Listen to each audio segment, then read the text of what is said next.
Welcome back to the show, everybody. How in the heck are you? Dana and I, how the heck are you? How the heck are ya?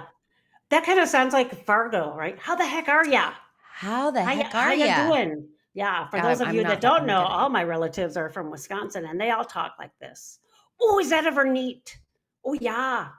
When I saw Fargo, when me and my partner at the time sat down to watch Fargo and everybody else was like laughing at the accent, I was looking around like, what is so funny? Because it's just my family. It's just your, And then I was like, oh, okay, it's a thing. Yeah, it's funny. it's a thing. So how are ya? So how are ya? I can't do it. I You would nailed it right there. I did? You I did? nailed it. Yeah, I'm yeah. so good. I'm so good. I mean, I'm so good. I don't even know who I am. That's a good segue. Hey, look, that was really good. I was going to say how I are threw you? a ball at you. The Minnesota nice or the Midwest nice. You're supposed to be really nice, and then you don't know who you are anymore because you're so busy being nice. Do you know what I have? What I've noticed is that nice though is like kind of a weird cover for me to say something underhanded to you. Like, okay. oh, you're sweet and all, but I don't know, blah, blah, blah, blah, blah. Yeah. Still, But truly still in the not. Midwest, you really don't. And like if you start jawing about someone behind their back, other people will call you out on it. Like that's great. We that's need more evil. of You that. shouldn't be doing that. Yeah. Yeah. Well, we need more of that. That could segue to loss of sense of self. I mean, in a way, we're sort of joking about kind of a collective way of being, but that can also be a form of masking where who you truly are doesn't match the outside. We've talked a lot about masking, but this nuance of it, if you've done it your whole life, how do you know who you really are anymore? I mean, and Dana, I think let's define masking. Some people don't or haven't heard maybe our previous episodes, from our 10. From people our 10, that religiously follow us. We're growing. We do have a really sweet core of people. Awesome. But what is masking? My simple definition of masking would be that you suppress what you want to say or do or feel in order to fit into the place that you are, the people that you're with, the demands that are being placed on you. Yeah. So all of us, to a certain extent, mask. It's normal, right? So you're a human in the world, and other humans, you can't just move through the world doing exactly what you want all the time. There's like social pressure to conform. This is the proverbial, like you go to kindergarten and now you're with peers. And as a kid, maybe your parents didn't have the same rules that do there, and you're having to sit for longer, or you can't hit other students or whatever. You can't walk up and hug a student without asking, to use a more current example. Those are all forms of what we'd say are sort of being shaped into social conformity, which are good, right? Otherwise it'd just be chaos and people would just be all out for themselves. But we're talking about neurodivergent masking, which is more of I get negative feedback for being who I am, and so I start to suppress those things and act in a way that I think is kind of socially acceptable, and it goes against, or it isn't congruent, is the word I use a lot, with who I really am, right? So if I'm, we've talked a lot about other people that we know that work with neurodivergence, and I have these great folks that are Autism Level Up in Rhode Island, work a lot with kids and go into a lot of schools, and they'll talk about, why can't the school adapt to allow a kid that needs to fidget and move around and stand up and, is an active learner? Why is that not okay?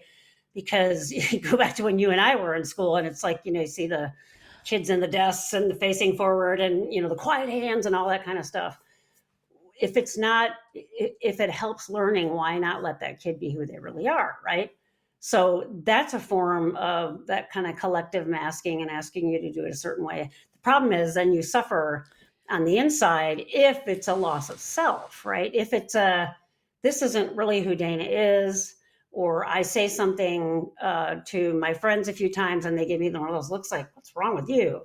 I'm not going to say those things anymore. And so I may have an impulse or want to share in a conversation and I don't say anything, or I kind of learn the scripts of what is neurotypical and say those things instead. The problem is if you think about acting, right? So let me rewind a little bit in our field to this idea of universality of emotion, right? For those of you that haven't studied psychology, the movie Inside Out does a great job of identifying the basic emotions. So there was research done in the 60s and 70s about what are the emotions that all humans have in common regardless of culture, right? And so they did this research where they had people look at pictures of someone smiling, for example, and what emotion is that? And someone looking sad, and what emotion is that? And so on and so forth. And what they found was across different cultures, within reason, the angry face was identified as angry and the sad face was identified. They had some blips in that, though, because the pictures that they were showing people were actors. And so some of the faces were a little, I can remember learning about this in grad school. I think it was the one that was the difference between scared and disgusted, I think. And I was like, to me, they kind of look the same. And then when I found out they were actors, Now they you went know. back. Yeah, they went back then and found pictures of people who were actually genuinely having those emotions. And then the hit rate was almost 100%. So that's a really good example of acting. You're acting, and if you're not feeling it on the inside, this is what method actors do, right? Where they stay in character the whole time they're making a movie or whatever, and they're having that character in their head all the time, so they're living it, so it comes across as more real, right? So those are the really good character actors because it feels real. They're actually feeling what they're acting. Versus if I sit here and say, "Oh, I'm happy today," and kind of do this, you can kind of tell it's a little fake. Right. I am happy today, but not to that degree, right? That can be that incongruence, and if you're masking your whole life and putting on a emotion that you think is supposed to be appropriate for that condition, it's going to come across as kind of fakeish, right? So a lot of people in your life aren't going to be able to tell a difference, and they'll be like, "This is great," but there's always going to be other people in your life, yourself included, that are going to be like, "Oh, it doesn't quite feel right." I think it's one of the reasons that, especially autistic folks, are so good. We get pegged as not being able to read social cues. It's I too think we much. read, It's almost too yeah, hyper vigilant. the real social cues, and then someone saying, "I'm in a good mood," and you're like, "No, you're not." "Yes, I am," and then they're telling you you're misreading it. Where you're like, I think it's one of the things that's made me a good psychologist because I can sort of slice right through and be like, "You're full of crap. That's not true. Yeah. You're not Yeah. good." Your okay is not okay. Your good is not good. You're, Right, right, you right. know, how are you doing today? Good. No, you're not. Yeah, yeah, yeah. No, not So really. I think of like Yeah. this isn't an autism example, but I have a client of mine whose parents were hell bent and set on this kid going to medical school. It was the thing to do. And he's like, "Okay, I'll go to medical school." And all as a kid, he's like, "Oh, it'd be really good to be a doctor." And then he's in high school and realizing that there's like blood and guts involved and was totally grossed out by it. Couldn't do it. Tried, but couldn't do it. Like the conceptual science, but the actual practical application. So he actually applied to and got into medical school. I think got through almost 2 years of medical school before he finally left. And that's a really good example of the impact of masking and doing something that's someone else's expectation and acting as if that isn't really who you are, right? And he was miserable, not big surprise, right? This strikes me as being there's so many I can relate to this culturally. Yeah. Where there are these collectivistic expectations for Mm-hmm. family members versus individualistic. So the Yeah. idea of no, you're going to do what's best for the family, and what's best for the family is to be a medical doctor. Let's just say, Yeah. like a Yeah. medical doctor, an attorney, whatever those things are, those professions are that in their minds are highly successful, quote unquote, like end quote, Mm-hmm. like kind of thing. And that coming up against that, speaking or advocating in that system is not safe, right? Yeah. It's not a safe system. You're a kid in the context of your parents, right? So there's some cultural, as you're saying that, there's so many reasons why we might mask and put on that face, that there's this, neurodivergent autistic masking, which we know leads to autistic burnout, by the way. We're actually Just very gonna clear, say, that happens, and that masking takes an incredible amount of energy and energy. bandwidth Yeah. to do. And over time, though, who the hell are you? That's When the you've been thing, right? masking, right, for Yeah. so Yeah. long, how do you, Yeah. what do we always talk about as foundational to mental health and brain Yeah. health, right? Right. It's knowing yourself. Yeah. And if you've been Yeah. masking for so long, Yeah. I remember that in therapy, my therapist asking me, "Who are you?" And I'm like, yeah, I have no idea. Wait, what did you just I ask get me?" to say it. I get to Yeah. say. I had the same Yeah. response in Yeah. therapy as Yeah. well. Yeah. And Yeah. I think that's actually when I returned to school after a couple of years in therapy to study psychology, because I was like, oh, I really actually really like this, and I figured Yeah. out that was more congruent to who I was, who I really was, right? And then, surprise, if I go way back to like when they start doing, it's ridiculous, they do all this testing on you in grade school and in junior high, and it always came up in the social sciences. And I was always like, I don't want to do the social, I'm not supposed to do the social sciences. I'm supposed to be like a doctor or a veterinarian or a lawyer or whatever that is, right? Or an Yeah. accountant. But that in some regard was always there. And yeah, you mentioned the constant effort that it takes. So it's exhausting. And if you do it chronically over time, you do end up burned out, because think about if you had to juggle all the time, and you're Yeah. trying to learn in school, and you're having to juggle, and you're taking a shower, and you're having to juggle, and think about the tremendous mental energy that would take. And that analogy is there, where you end up socially fatigued or physically fatigued. A lot of people get physically ill because they've been stressed for so long and they're really out of touch with Yeah. that. And the anxiety is crippling, right? So if you're always thinking, having to go through this process of, is this me? What would I do? What should I do? Versus just going from your gut, that's a pretty anxious state to be in, because you're sort of in your head all the time about what's next versus just living congruently from your gut. That was a big one for me to learn. Was you mean not everybody does this whole process in their head about, what would the other person think if I did this? What would the other person think if I did this? What if I did this? What if I did this? Okay, which one of these 7 should I choose? That's not Yeah. what everybody does. And my therapist being like, no, that's not what everybody does. Right? That's Yeah. exhausting. That's a lot of bandwidth and energy that you're taking up doing that. Yeah. Yeah. Yeah. And how do you, sometimes you need to separate physically. Yeah. I find like that's another thing, Yeah. Remove yourself from some of the environments that are the reason why you're masking Yeah. in the Yeah. first place. Yeah. And to find yourself for the first time, that to me is so fascinating, Yeah. as that self-discovery. That's like never too late for self-discovery. It's That's never right. too late to understand yourself. Yeah. Yeah. And I think that this never is where the complex trauma intertwining comes from. Yeah. Because that's something you see in complex trauma too, this loss of self and having Yeah. to refine that. For me, it was doing a lot of inner child work, like trying to figure out what my little kid would really have wanted. And that was really useful for me. That works for some people, not for others. Trying different things and see how you feel about them. Like I always struggled in team sports, not that I couldn't navigate sort of the rules of the game, but I always felt like kind of I let other people down. So it wasn't very good. But gravitated towards, when in my early therapy doing triathlons. I was always was a bike rider. I always loved swimming. I had to take up running for that.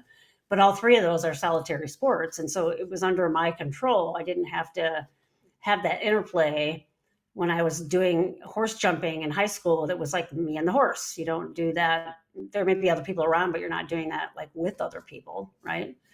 And so it can be things that you figure out that you like to do. And I'll do this with my clients. They'll say, well, how do I know? And I say, you just try something, right? And see how you feel about it. If it brings you joy, if it feeds you, if it gives you energy, it's probably core to who you really are. And if it feels like a have to, we've talked about this, or draining, or you lose interest really quick, or I've shared in here getting one of those little crochet kits to make like the little penguin things that look so cute. And then I actually saw what you have to do just to throw one stitch. And I'm like, how in God's earth does anybody do this? Because my brain was just like, oh, I'm out, and then I just sort of marvel at that people can do this and learn how to do this. I hit my frustration tolerance and I just started like, I want to go over here. It was so not me, right? I wanted it to be. I love the idea of making stuff, knitting and crocheting, but it is not me at all. Not even slightly, right? So giving myself permission to say, oh, okay, I tried that. It's not me. And then I could sort of laugh about it. Like, I even said to my wife, I said, just watch this video where this woman shows you how to do one stitch. And she's watching. And after like the 7th thing that you have to do in the right order, she's like, what the hell? Like, thank you. So it's given me an appreciation for people that do it. I have a niece that started a business. She's doing it. I'm like, you go, Erin. This is awesome. You're like, I will pay you to make me a penguin. We did. My wife bought a giraffe from her. It's awesome, right? So I just can't do it. And so it's okay to try things and see if you like them. But you're going to second guess it a lot. Like, oh, is this me? Do I really want to do this? Is it? I can remember when I finally, you have cars, you get a car when you're like 16. My dad bought a beater car for all of us. And it was like a Firebird, right? Old Firebird.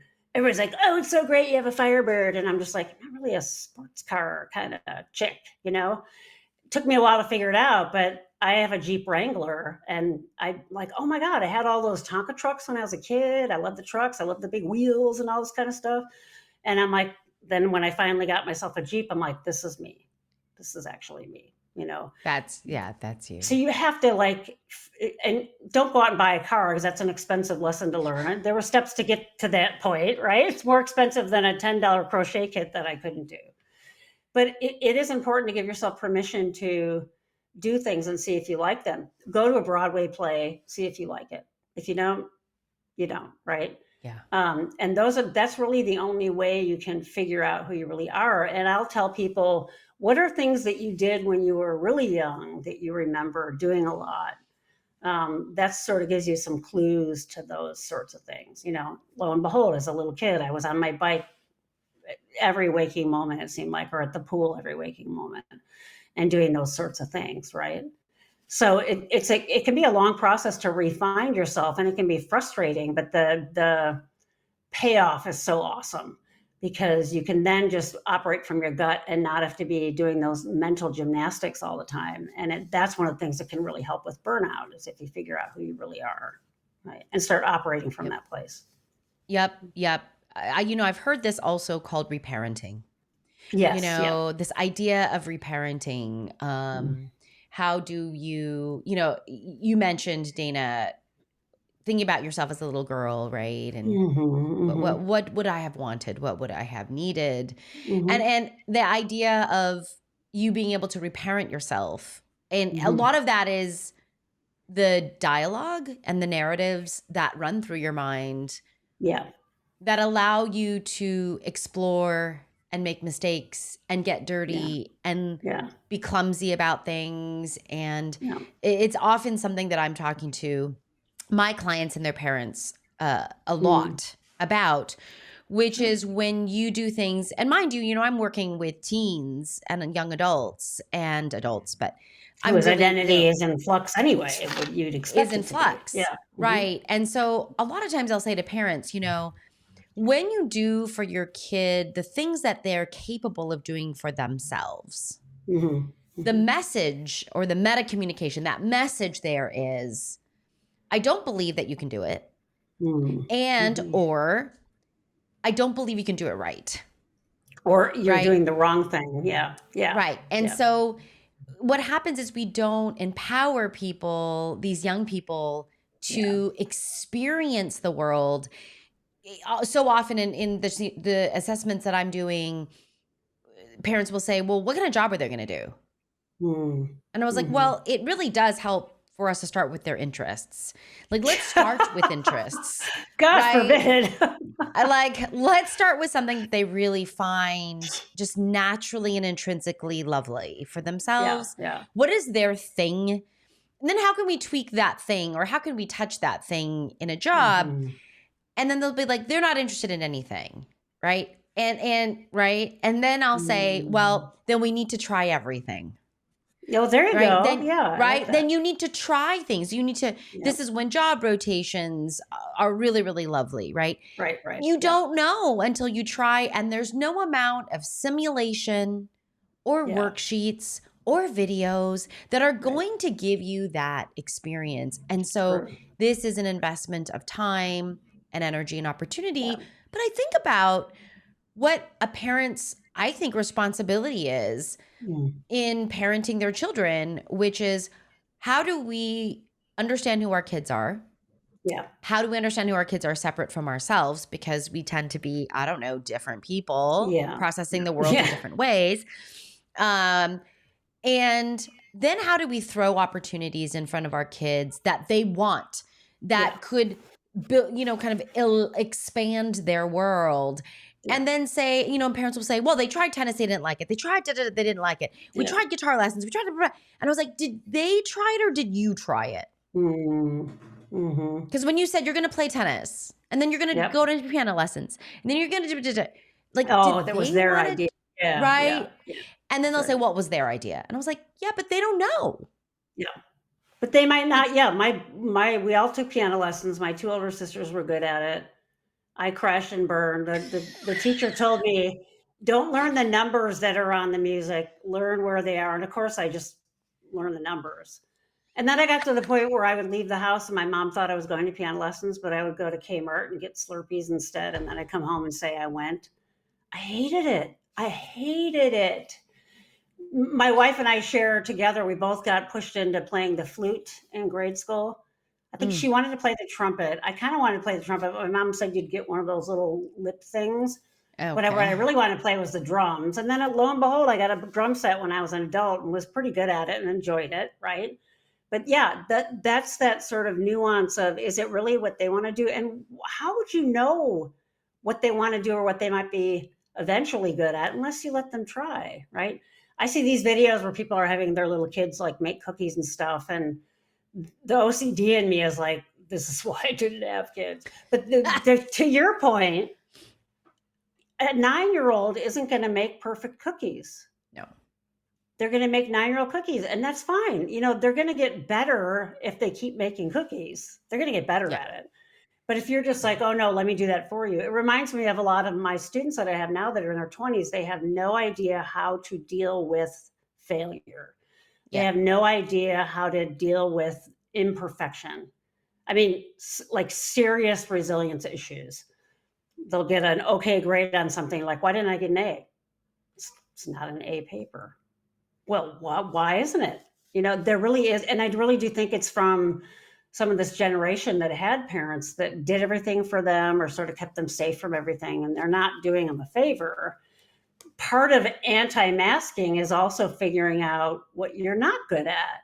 But we get this brainwashing of like, if you're not good at it, you're a failure.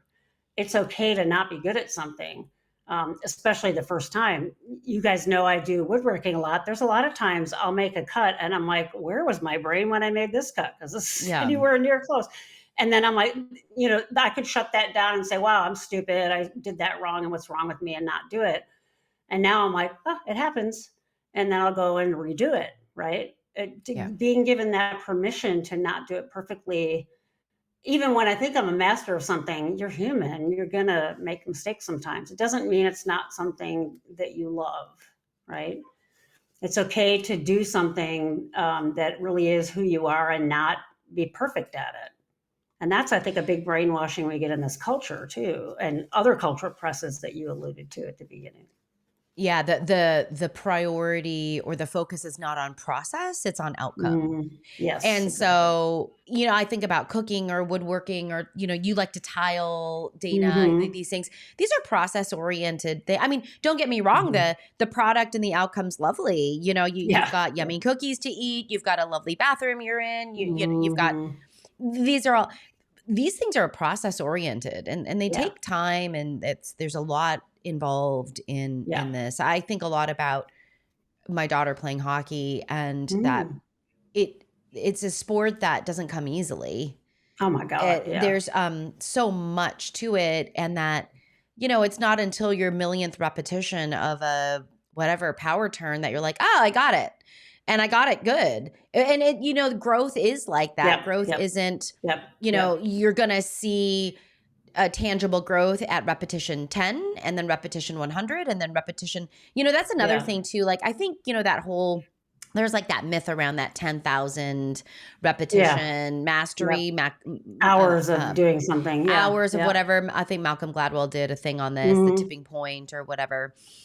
And the idea there is just that, like, you don't see progress necessarily, or progress, maybe I should say it this way, progress isn't linear.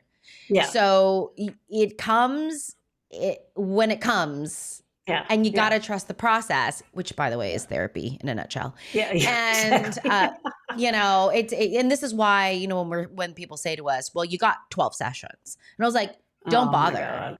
Yeah. don't Yeah. bother.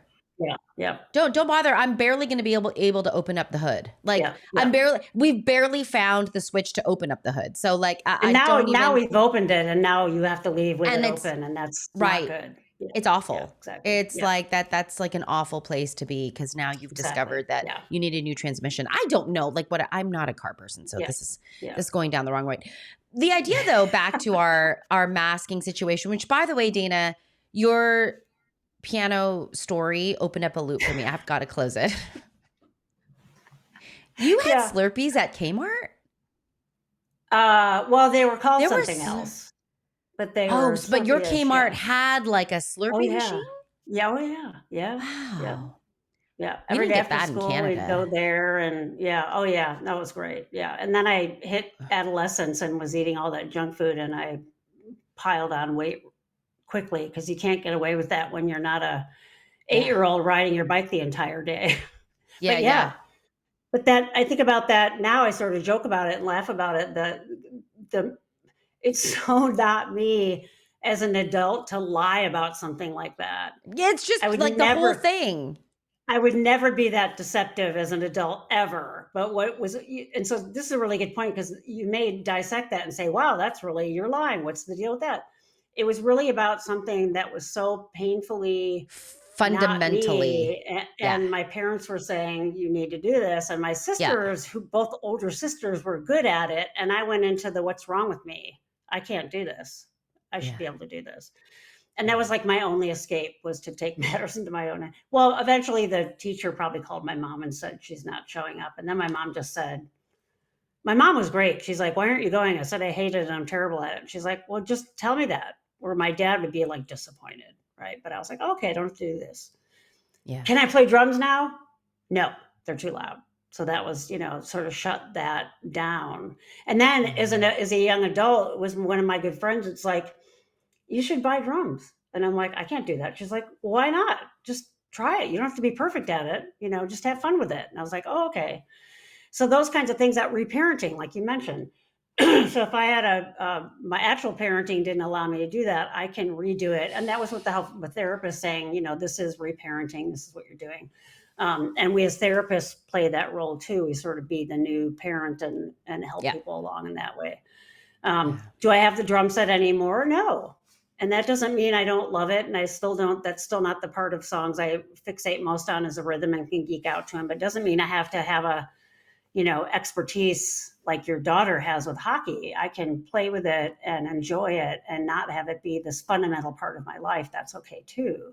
But Yeah. it's still inherent to who I am. And we get gaslit a lot in this culture about, if you're not the master of it, it's not worth your time. Yeah. Isn't it Again, the life truth? is about experiences. It's not about the destination. Why is it not Yeah. okay to do those things? Right. I love I, that, Dana. I love yeah. that. It's like you said, a Yeah. net positive. You always use that That's right. phrase when we're talking about dogs, but life is like that too, right? Yeah. What is it giving you? Does it give you that sort of net positive? And that's okay to give yourself permission to do that too. Yeah. You know, back to masking and the Mm, idea of masking. If this resonates with you or this topic resonates with you and you're in a position to evaluate who you mhm, the second thing here would be are there environments in which you are safe to take off the mask? mhm, mhm, And that is not always available mhm, for people. mhm. And if that's not always available for you, the idea is how do you carve out real estate Yeah, to remove the mask yeah, and create protected spaces for yourself to do yeah, that? exactly. Because Yeah. that's truly the only way that you will feel good Mhm, and gain energy and gather energy and refill mhm. the tanks at like Yeah, right and to be really unabashed about that space yeah. and And I what that think looks like. there is some hope, I think, for younger generations because they're doing more of this Mm-hmm. inherently, and 100%.